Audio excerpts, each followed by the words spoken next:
ఏదైతే జమ్మూలో లఖన్పూర్ అన్నటువంటి ప్రాంతము, అక్కడ మనకు కనిపించేటటువంటి ఏదైతే హౌసెస్ ఉన్నాయో, తర్వాత అది సిఆర్పిఎఫ్కి సంబంధించినటువంటి ఆఫీసు, తర్వాత కొన్ని నివాసం ఉండేటటువంటి వాళ్ళు కూడా ఉన్నారు. అయితే ఏదైతే ఇన్సిడెంట్ జరిగిన సమయము, ఆ సమయంలో దాదాపు 25 నుంచి 30 మంది అక్కడ సిఆర్పిఎఫ్ దాంట్లో ఉన్నారు. వెంటనే రెస్క్యూ చేసేసి వాళ్ళని కూడా బయటకు తీయడం జరిగింది. అక్కడ లైట్లో ఏదైతే కనపడుతుందో అది ఒక చిన్న డ్యామ్. ఆ డ్యామ్లో వాటర్ అంతా కూడా ఫుల్ అయ్యింది. దాన్ని గేట్లు ఓపెన్ చేయడానికి వీలు లేనటువంటి పరిస్థితి, అంత ఉద్ధృతంగా ఉంది. ఎవరైతే గేట్ కీపరు గేట్ ఓపెన్ చేసేంత లోపలనే ఆ వాటర్ అంతా కూడా వాటర్ రావడము, ఆ వ్యక్తి కూడా మరణించారు.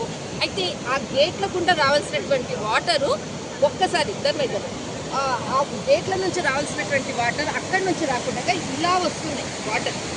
ఇలా వాటిని దారి ఏర్పాటు చేసుకొని ముందుకు వెళ్తున్నటువంటి సిచ్యువేషన్. అంటే ఎంత ఉధృతంగా ఇప్పుడు రావి నది ప్రవహిస్తుందో చూడండి.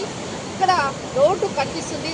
కోతకు గురైనటువంటి ప్రాంతం ఇదంతా కూడా, మొత్తం అంతా కూడా ఇక్కడ కోతకి గురైంది.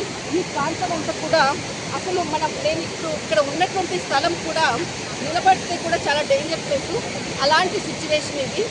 మొత్తం మీద మాత్రం ఇక్కడ డ్యామేజ్, కొన్ని కోట్ల రూపాయల డ్యామేజ్ అయినటువంటి లఖన్పూర్ ఉన్నటువంటి జమ్ములో ఉన్నటువంటి ప్రస్తుత పరిస్థితి.